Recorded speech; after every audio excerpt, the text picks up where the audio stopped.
or the group, right, had a mindset. I think they were purposely picked for their mindset. And one of the things I think that they are the type of people that they're lacking something. Like average person, you put a gun in them and you say, protect your property. Somebody steps on the property, they're not going to think about shooting. These people are trained, and I think there's something in them that wouldn't hesitate to pull the trigger because that's right. They're brainwashed. That's what, that's why they're there. Well, the rules of engagement, I can speak of, being former military. I was Air Force Army, and the rules of engagement for people like you and I when we were in, and the rules of engagement for people like Blackwater, et cetera, are different. And, you and I had a chain of command that we were responsible, and we had to answer to that. And if they gave us an order, we followed that order. These people don't have the same disciplinary sets. I had an NCOIC when I was in the military. I had one when I was a police officer when we were in downtown Seattle playing with all the boys and girls at WTO. We had a strict set of rules of engagement that we had to go by, and we followed those to the letter. Unfortunately, nobody got hurt, and the people that did get arrested, they might have been inconvenienced, but they weren't hurt in the process. Yeah. So, yeah, it is different when you're talking about those people that are, I won't call them freelancing, that's the wrong word, but they're working for private corporations. They do have a different set of rules than you and I had to adhere to when we were in the military. Well, there was one point, when I got out of the military, I was going to join a company that would place ex-military into different places around the world. You know what I'm talking about. And I had the opportunity to do that when I quit police work. Yeah, but they kind of also, I think what they do is they do a little psychological thing on you too, because they basically want somebody that will basically do what they want them to do. So if you're going to South Africa or wherever you contract to, you're not loyal to nobody, but you do what you're told to do. You're loyal to your company. Yeah, that's it. Yeah. The company line. And the sad thing is that when private corporations start forming their own armies, which is basically, what a lot of these agencies do, people have to remember that there's a corporate oligarchy out there that is pulling strings, and they're manipulated by intelligences and operators and things. And, they don't necessarily go by the same rules that Gary and Tom go by. And they don't have the same set of moral principles that you and I have. And, it's about protecting, the company line. So, do you mind if I tell you a little story about that? Go ahead. We got about 9 minutes before break. Go ahead.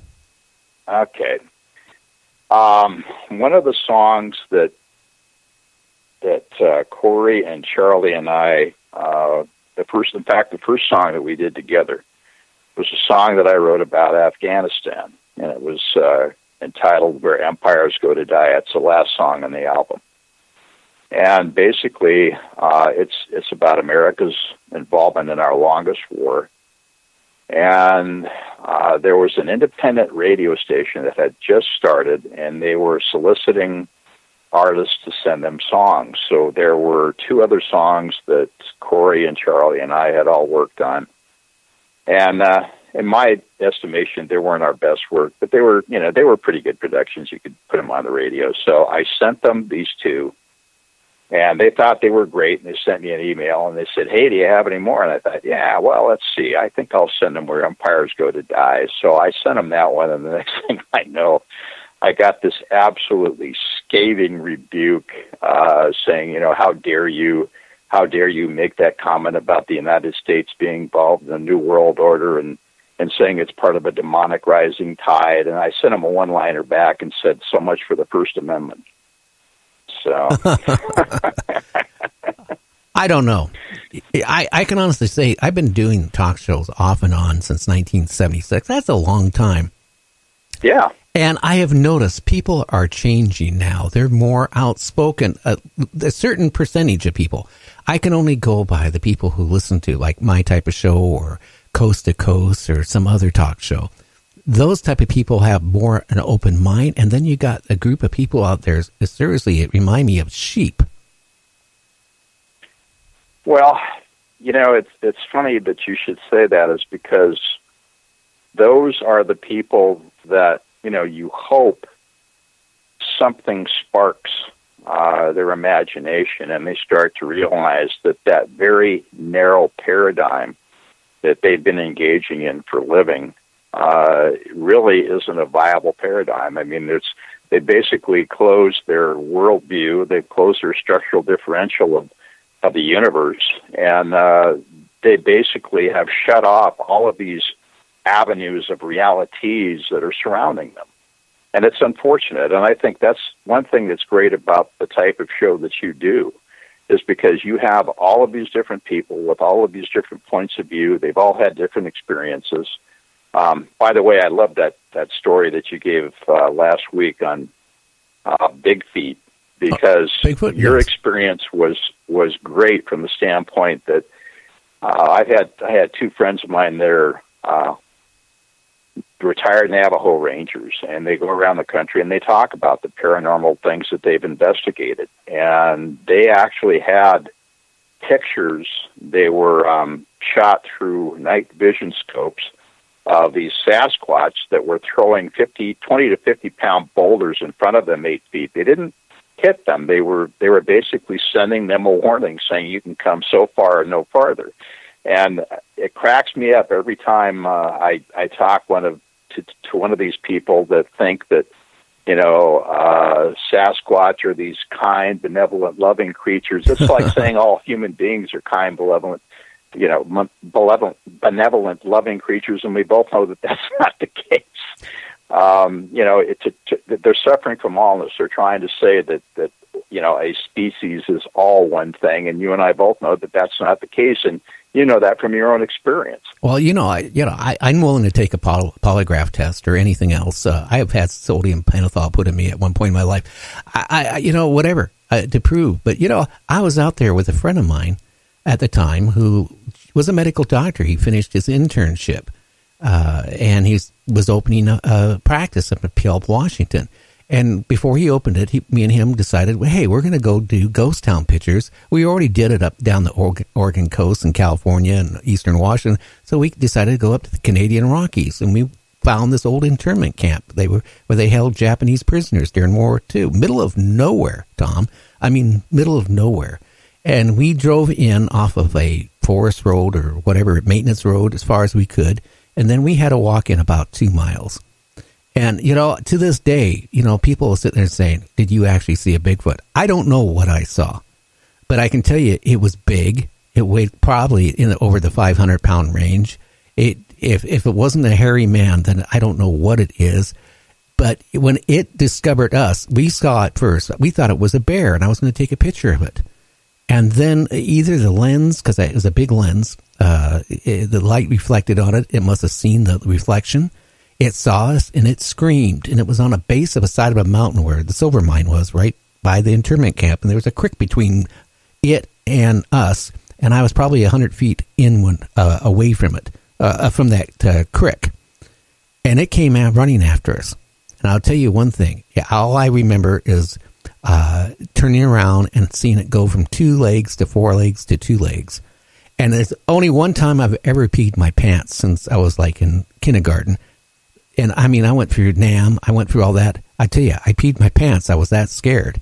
I mean, yeah. I didn't get no lovable orbs off of it. Nothing telecommunicated with me saying, it loves me. Let's have a talk. It was aggressive. Okay. And my wife, and I said this a couple of times, my wife was so kind to let me use her brand new car because my car had like 90-some thousand miles on it. And she didn't think it'd be safe to drive that far. And I just lost him again. Okay, Skype, what is going on? See, I got a funny feeling. You say the wrong thing, and you get turned off. I think they cut you off. Okay? You get into subjects you shouldn't be talking about. Let's see if we get them back. Okay. Well, at least it was nice here at the harbor. I wonder if Janice Air, if it's Skype that keeps doing that. Yeah, it could be Skype, or it seems like when I talk certain subjects, it does that. But anyway, getting to the car, we get to the car, and I notice right in the tree line, maybe 25 feet from us, I don't know if it was the same one or a mate. It was there. It was bending a tree over, like a 4-inch, 5-inch tree, like nothing. It was just bowing it over, and it screamed. And I remember the stench was so bad, it burned my throat. I remember getting in the car, starting it, my friend just getting to the car door, opening up, and I'm dragging him as I'm flooring it. And then I stopped because I realized if I kept on going, he's going to be dead. That thing threw a huge rock, and I'm not talking of like a 4-inch rock. I don't know how big it was, but it took out half the front fender on the passenger side, and the part of the door. It just caved it right in like nothing. Now, is that something it's here to give orbs and it's friendly towards mankind? Everything I saw about it was aggressive. Well, John Devone and Stan Mulford, the two retired Navajo Rangers, talked about those rocks that they were throwing. And I mean, that's totally plausible and totally believable. They have a theory on what big feet are, and their theory is that they're part of a UFO phenomenon, and they believe that in the terrain that you find these things, and you find them, from basically the Himalayas to the jungles of Peru, you have to have something that is engineered to be able to withstand all climates. You have to have something that basically can eat anything from grubs to weeds to, a variety of different things to sustain itself. Humans. And they're of the opinion that these things, like a lot of people feel about the Greys, are like a manufactured humanoid that are specifically made to endure all these different climes. And what they basically do is they record information, and then that intelligence that's responsible for them being here downloads it, so to speak. So, I thought about that, and I thought, that's entirely plausible. Yeah, well, some people come back to me and said, oh, maybe you saw somebody who was, a draft dodger. It went to, Canada to not go into the military during the Vietnam War and its offsprings or whatever, or like a hairy man. But then I don't think any human being can run on 2 legs and 4 legs at that speed. I mean, that's what really shocked me, the way it ran. And again... Well, from the reports that I've had, Gary, I think that's, these are super strong creatures. The evidence that's out there and the people that have given, like yourself, some very credible evidence as to what they have seen. No, we're not talking about some, flower child draft dodger. We're talking about somewhere between a 7 and 8 foot, 400 to 500 pound creature that's capable of pulling a tree right out of the ground. These are very substantial humanoids, and you find them all over the globe in a plethora of different climes. So, I think that what Stan and John had said about them, I think that holds water, and I think what you saw very likely was one of those creatures. Well, the thing is, I really think there was a TV show that went out looking for Bigfoot, and they heard sounds supposedly, but they never saw one.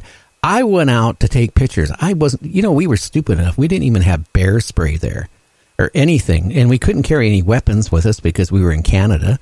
So, but I was so naive, and, we had no protection at all. And everything this thing showed was nothing but aggression. Now, when we managed to get back into the car and head off, we went maybe about 15 miles, and we came up to the little store, and we went in there, and the guy could tell we were really shook up, considering that you could tell I peed my pants. And he goes, what happened? What happened? Were you attacked by a bear? And I said, no, we saw a Bigfoot. And then the guy kind of like looked at us, found out he was a draft dodger. from the Vietnam era and moved to Canada and got married. But he told us a week earlier there was a guy and his wife out there in the same area roughly that were hiking out there, and